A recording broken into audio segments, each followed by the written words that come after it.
Muito boa noite, meus amigos. Sejam todos muito bem-vindos à nossa já tradicional reunião de segunda-feira, às 19 horas, né? No YouTube, Lar de Tereza. A gente agradece a presença de todos. Pedimos, sempre que possível, que vocês compartilhem né, as nossas reuniões, nossas gravações, e sempre possível também deixem lá o seu like, o seu joinha, que é importante para a visibilidade dos nossos encontros, da nossa reunião. Hoje vamos fazer um estudo muito especial. Acho que todos sabem que nós costumamos alternar os temas entre o Livro dos Espíritos e o Evangelho segundo o Espiritismo, e hoje teremos um tema ligado ao Evangelho segundo o Espiritismo. É o tema de mundos e de expiações e provas. Para essa reflexão do dia de hoje, teremos a companhia da nossa companheira, do Lar de Tereza, nossa amiga Valesca Bartolo Monteiro, a quem eu convido desde já para as suas saudações iniciais. Valesca? Olá, boa noite a todos. É com o coração repleto de esperanças por dias melhores que nos encontramos aqui reunidos para juntos refletirmos sobre um tema tão relevante para todos nós. Muito bem. Então, vamos passar a leitura da nossa página inicial, uma página muito bonita, de Emmanuel. A página se chama Dentro da Luta e tem por epígrafe os seguintes dizeres: não peço para que os tires do mundo, mas que os livres do mal. São palavras de Jesus no Evangelho de João, capítulo 17, versículo 15. Não peças o afastamento de tua dor. Roga forças para suportá-la com serenidade e heroísmo, a fim de que lhe não percas as vantagens do contato. Não solicites o desaparecimento das pedras do teu caminho. Insiste na recepção de pensamentos que te ajudem a aproveitá-las. Não exijas a expulsão do adversário. Pede recursos para a elevação de ti mesmo, a fim de que lhe transformes os sentimentos. Não supliques a extinção das dificuldades. Procura meios de superá-las, assimilando-lhes as lições. Nada existe sem razão de ser. A sabedoria do Senhor não deixa margem à inutilidade. O sofrimento tem a sua função preciosa nos planos da alma, tanto quanto a tempestade tem o seu lugar importante na economia da natureza física. A árvore, desde o nascimento, cresce e produz, vencendo resistências. O corpo da criatura se desenvolve entre perigos de variada espécie. Aceitemos o nosso dia de serviço, onde e como determine a vontade sábia do Senhor. Apresentando os discípulos ao Pai Celestial, de seu Mestre: não peço que os tires do mundo, mas que os livres do mal. A terra tem a sua missão e a sua grandeza. Libertemo-nos do mal que opera em nós próprios e recebê-lo-emos o amparo sublime, convertendo-nos junto dela em agentes vivos do abençoado Reino de Deus, do livro Fonte Viva, capítulo 162, através da psicografia de Francisco Cândido Xavier. Vamos, então, à nossa prece inicial, agradecendo Jesus por sua companhia, mestre querido e amoroso, agradecendo a espiritualidade da nossa casa que nos abriga, Tereza, Antônio de Aquino, Dr. Bezerra e Cleia, pedindo, Senhor, que nossas melhores vibrações estejam a partir de então com a nossa irmã Valesca, que terá a palavra para as reflexões dessa noite. Que assim possa ser, graças a Deus. Valesca, por gentileza, você tem a palavra.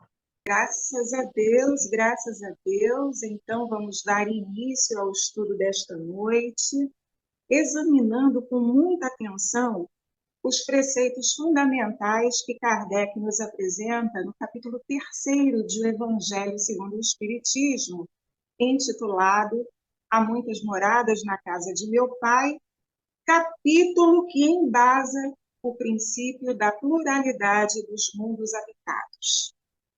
Pois bem, a estrutura literária do capítulo foi constituída pela referência bíblica concentrada nos versículos 1, 2 e 3 do capítulo 14 do Evangelho de João, cuja mensagem de Jesus nos diz: que vosso coração não se turbe, crede em Deus, crede em mim também. Há muitas moradas na casa de meu Pai. Se assim não fosse, eu vos teria dito.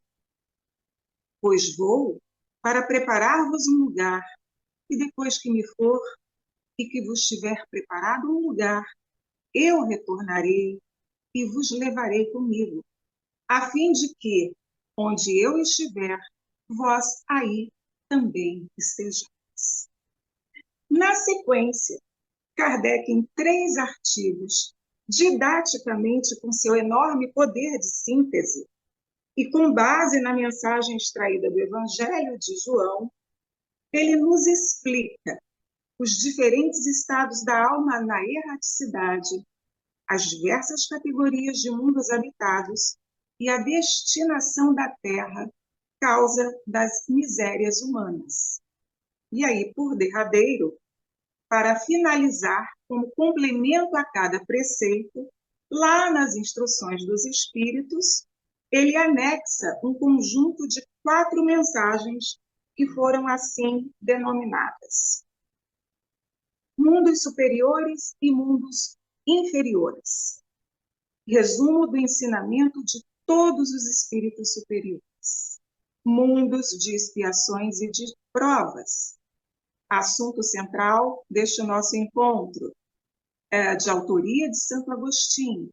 Mundos regeneradores, também de autoria de Santo Agostinho, e progressão dos mundos, igualmente, uma mensagem de Santo Agostinho. Agora nós vamos passear pelos conceitos preliminares que Kardec nos apresenta no seu primeiro artigo, diferentes estados da alma na erraticidade. O que é o universo? Kardec define o universo como sendo a casa do Pai. E lá, no Livro dos Espíritos, no capítulo 3º, ele nos diz que o universo abrange a infinidade dos mundos que vemos e aqueles que não vemos, todos os seres animados e inanimados, todos os astros que se movem no espaço e os fluidos que o preenchem.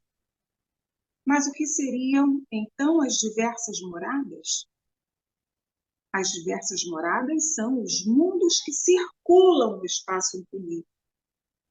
E aí, fazendo um elo com o Livro dos Espíritos, na questão 55, os Espíritos nos dizem que todos os globos que circulam no espaço são habitados, e o homem da Terra está longe de ser, como pensa, o primeiro em inteligência, em bondade e em perfeição. E o que esses mundos oferecem aos espíritos encarnados? Estadas adequadas ao seu avanço. Na sequência, e à parte a diversidade dos mundos, Kardec também nos diz que essas palavras também podem ser entendidas como o estado feliz ou infeliz do espírito na erraticidade, ou seja, o estado feliz ou infeliz do espírito no intervalo das suas reencarnações.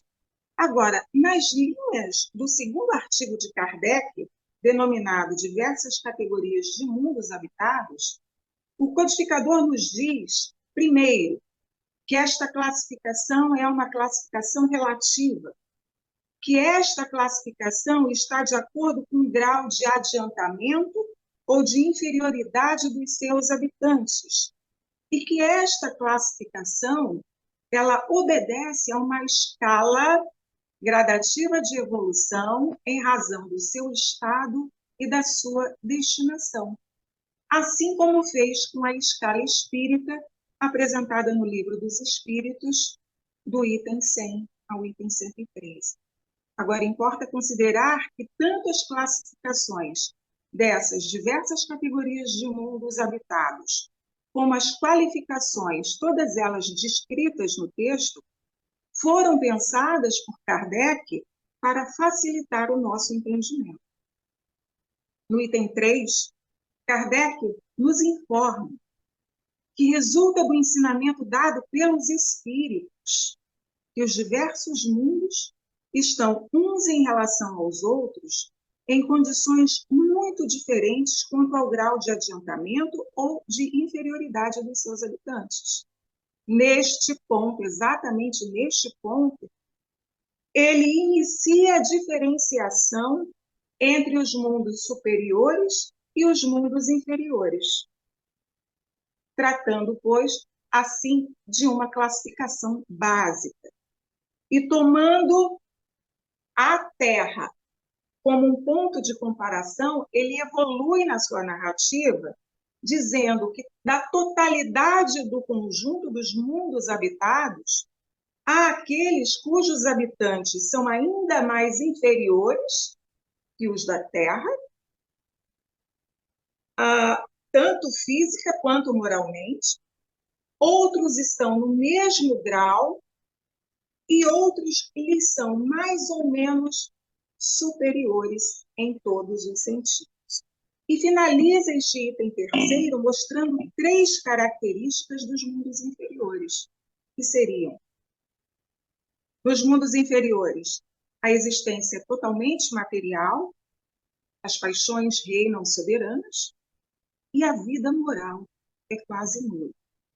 Porém, na medida em que esta vida moral ela se desenvolve, a influência da material vai diminuindo, de tal modo que nos mundos mais avançados, a vida é, por assim dizer, totalmente espiritual. E aí, lá no item 4, Kardec literalmente desenha um quadro dos 5 mundos intermediários, lembrando sempre que se trata de uma classificação relativa. Então, assim, temos mundo primitivo, destinado às primeiras encarnações da alma humana, o mundo de expiações e provas, onde predomina o mal, o mundo de regeneração, onde a alma ainda tem o que expiar e vai buscar novas forças, repousando inteiramente das fadigas da luta, os mundos felizes, onde o bem supera o mal, e os mundos celestes ou divinos, onde o bem reina exclusivo, sendo a morada dos seres depurados. Agora, quando nós nos deparamos com esse quadro, o que é possível notar com bastante clareza? Nesses mundos intermediários, há a mistura do bem com o mal e há a predominância de um ou de outro segundo grau de adiantamento. Que aí, neste quadro, também se encontra todo o nosso processo evolutivo. Que na medida em que formos moralmente progredindo, nos alinhando cada vez mais às leis divinas, vamos, como viajantes que somos, migrar de um mundo menos elevado para outro mais elevado e assim sucessivamente, colaborando também para o aperfeiçoamento dessas diversas morais. E aí cabe fazermos uma pausa para relembrarmos algumas questões importantes contidas lá no nosso Livro dos Espíritos. Questão 630 do Livro dos Espíritos define de uma maneira muito objetiva o que seria o bem e o mal. E assim os espíritos superiores nos dizem que o bem é tudo que está de acordo com a lei de Deus e o mal é tudo que dela se afasta. E lá na questão 642, Kardec pergunta Basta não praticar o mal para agradar a Deus e garantir a sua posição no futuro? E os espíritos dizem: não, é preciso fazer o bem no limite de suas forças, pois cada um responderá por todo o mal que haja resultado de não haver praticado o bem. E por que essa questão 642 se faz importante quando analisamos esse quadro desenhado por Kardec no item 4 do capítulo 3º do Evangelho segundo o Espiritismo? Porque ainda neste mundo de expiações e de provas, nós temos um considerável número de espíritos encarnados que não fazem o mal, mas também não fazem o bem. E a partida para o mundo de regeneração, onde muitos pensam, há inclusive uma certa ansiedade para se chegar ao mundo de regeneração, é importante falar que o mundo de regeneração ele ainda não é um mundo feliz, porque é preciso justamente praticar no mundo de regeneração o exercício de se fazer o bem, sair desse estado de estagnação onde nos encontramos no mundo de expiações e de provas. Prosseguindo, Kardec explica que os espíritos encarnados num determinado mundo, eles não estão indefinidamente ligados a ele e não cumprem todas as fases progressivas que devem percorrer para chegar à perfeição. São outras tantas estações, em cada uma das quais eles encontram elementos proporcionais ao seu adiantamento.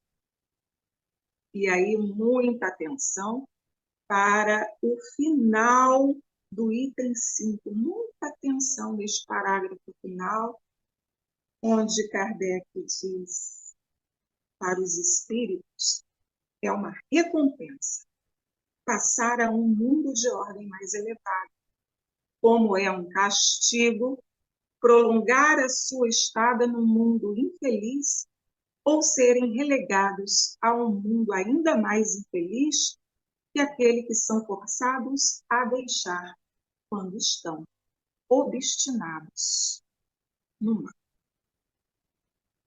Terceiro artigo de Kardec. Destinação da terra, causa das misérias humanas. Neste terceiro artigo, Kardec nos chama a atenção para o nosso espanto.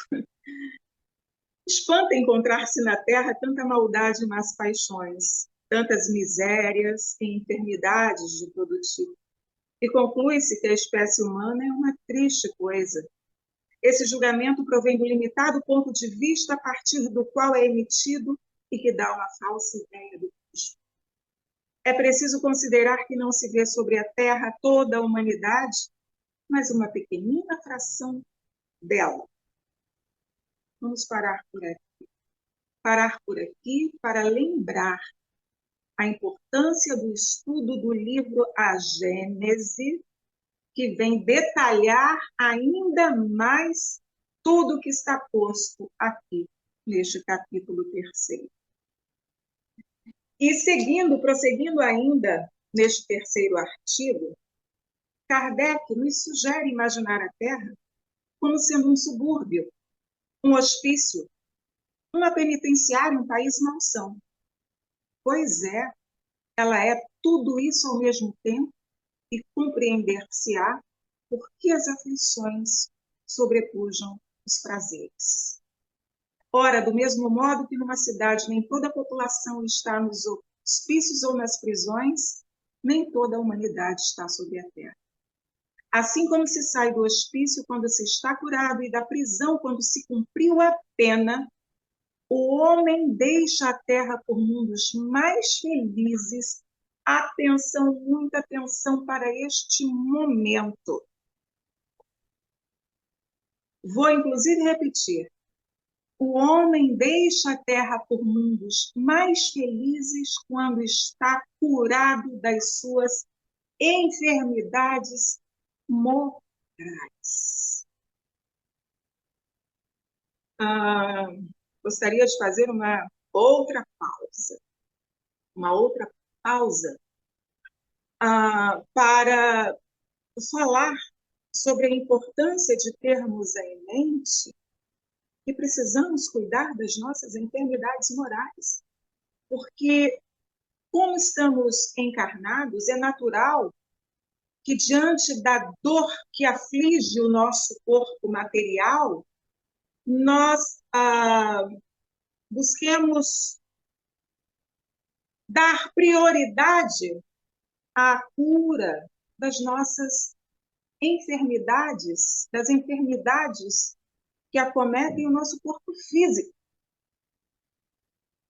Mas antes mesmo de nós nos prevenirmos das doenças que afligem o nosso corpo físico, é importante nós nos prevenirmos das doenças e das enfermidades que podem acometer, podem chegar ao nosso corpo perispiritual, ao nosso corpo espiritual. E aí estamos falando das nossas enfermidades morais. E o Evangelho segundo o Espiritismo, como vocês bem sabem, ele não trata, por exemplo, da biografia de Jesus Cristo. Ele tem por objetivo cuidar justamente do nosso aperfeiçoamento moral. Por isso, Kardec extraiu dos evangelhos de João, de Lucas, Mateus e de Marcos trechos que contemplam os ensinamentos morais de Jesus. E aí o evangelho, ele se apresenta para nós como se fosse um espelho. Um espelho para quando nós nos depararmos com ele, enxergarmos essas nossas enfermidades, as nossas imperfeições, os nossos vícios originais, como bem diz, há um trecho, não vou me lembrar exatamente onde ele se encontra, mas está no início do livro A Gênese, onde Kardec nos fala sobre os vícios originais e as nossas virtudes originais. E o Evangelho segundo o Espiritismo, ele nos apresenta justamente tanto os nossos vícios originais quanto as nossas virtudes originais para potencializá-las no caminho que devemos percorrer para alcançar a perfeição a que todos nós estamos destinados. Então, não vou seguir na linha do raciocínio de Kardec agora, porque na sequência do terceiro artigo, Kardec abre as instruções dos espíritos, anexando aquele conjunto de 4 mensagens, como disse no início desse nosso encontro, onde ele segue para a exposição da mensagem dos mundos superiores e dos mundos inferiores. Antes, eu vou falar sobre a segunda mensagem que está nas instruções dos Espíritos, mensagem esta de Santo Agostinho, que vai falar sobre o tema central do nosso estudo de hoje, mundos de expiações e provas. Onde Santo Agostinho nos diz que vos direis dos mundos de expiações que já não saibais, pois basta considerar a terra que habitais. A superioridade da inteligência indica que ela não é um mundo primitivo destinado à encarnação de espíritos que acabaram de sair das mãos do Criador. As qualidades inatas que eles trazem consigo são a prova de que já viveram e realizaram um certo progresso. Mas os numerosos vícios aos quais são inclinados também são um índice de uma grande imperfeição moral. Por isso Deus os colocou sobre uma terra ingrata, para expiarem suas faltas através de trabalhos penosos e de misérias da vida, até que mereçam ir para um mundo mais feliz. No item 14, Santo Agostinho nos apresenta um quadro exemplificativo. Nem todos os espíritos encarnados na Terra encontram-se em expiação. As raças selvagens são as constituídas por espíritos saídos da infância e que estão educando-se e desenvolvendo-se ao contato com os espíritos mais evoluídos, enquanto que as raças semicivilizadas são as constituídas por esses mesmos espíritos em progresso. Já os espíritos aí em expiação são como os estrangeiros.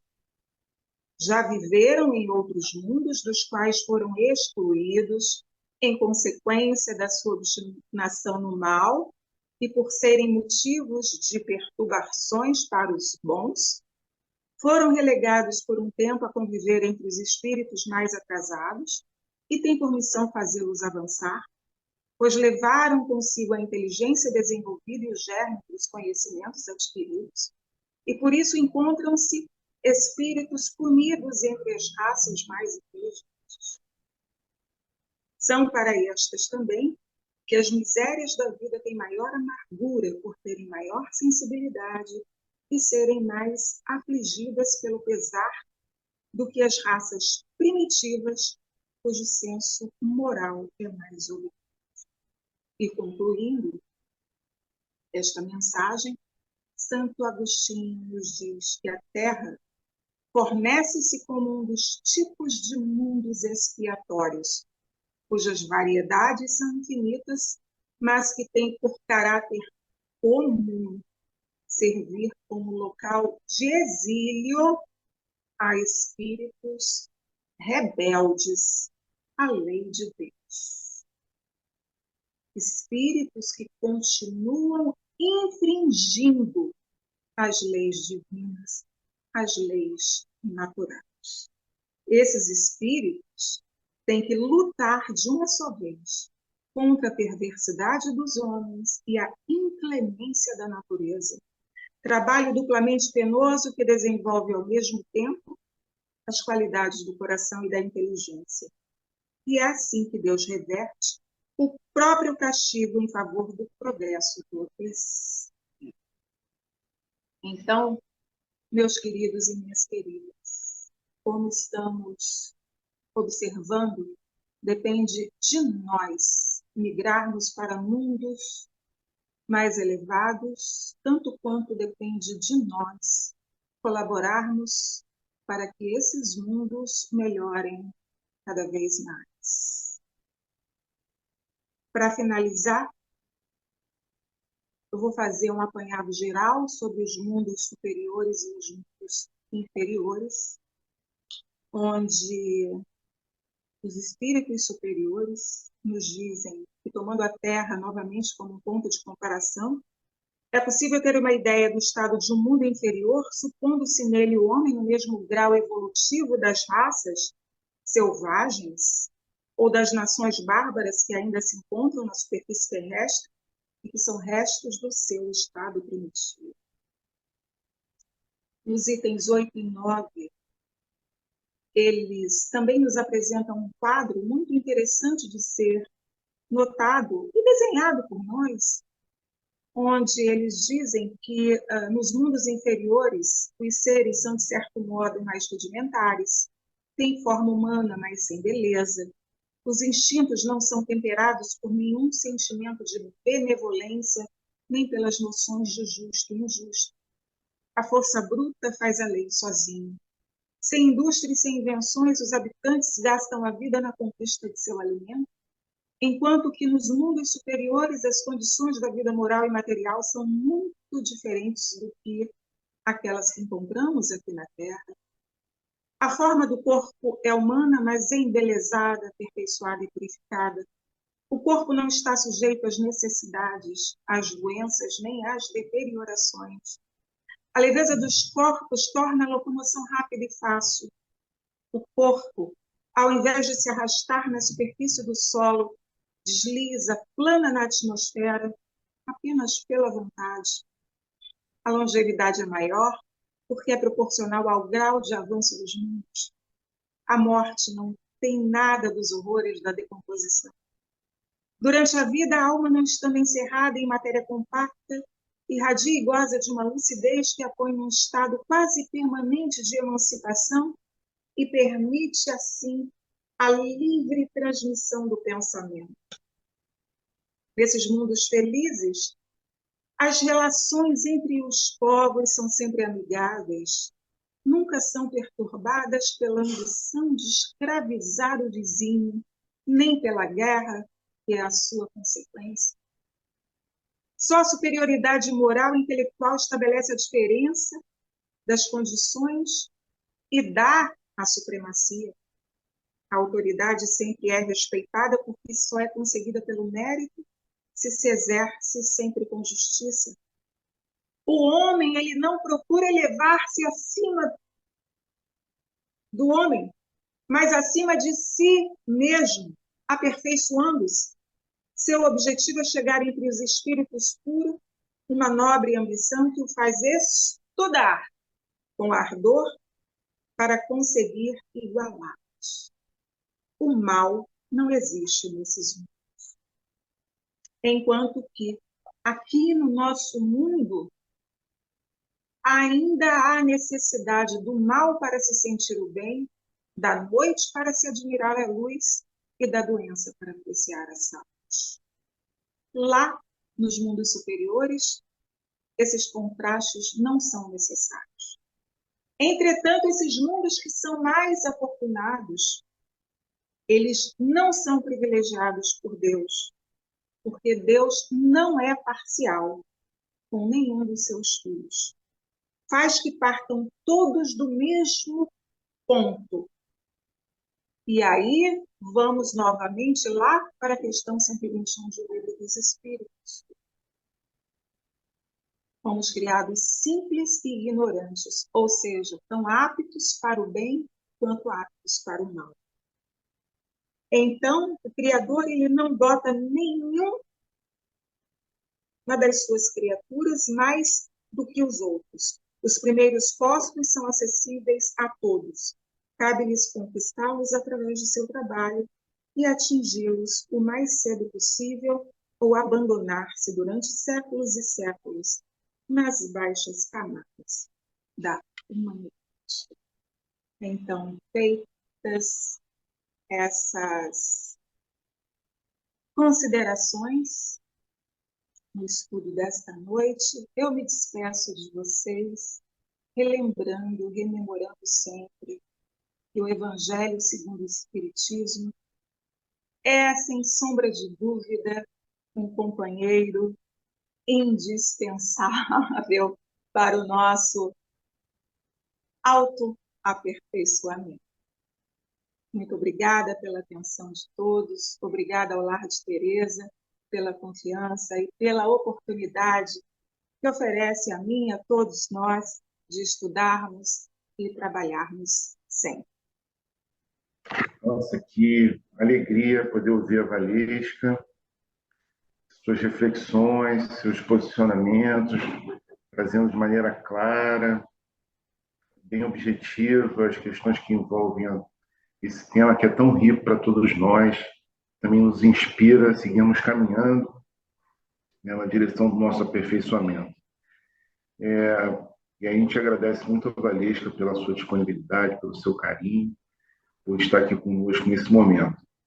Bom, se você também gostou, assim como eu, desse encontro, dessa oportunidade, né, não se esqueça de compartilhar nossa palestra, também deixar o seu like lá, para que o nosso encontro e a palestra da Valesca tenha mais visibilidade, possa alcançar ainda mais pessoas.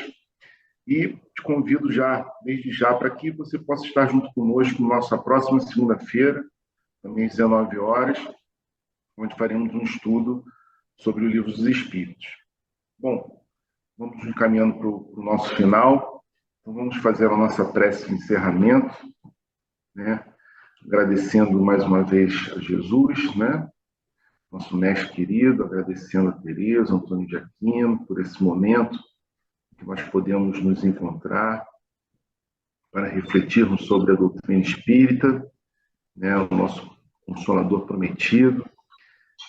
Agradecer ao nosso codificador, Allan Kardec, por esses ensinamentos preciosos que deixou na nossa caminhada para facilitar e orientar a nossa caminhada. E rogar a Deus, nosso Pai, que é o Senhor da vida, que possamos seguir caminhando juntos, de mãos dadas, nessa obra, né, que nos abriga, que é o Lar de Tereza. Que assim possa ser, graças a Deus.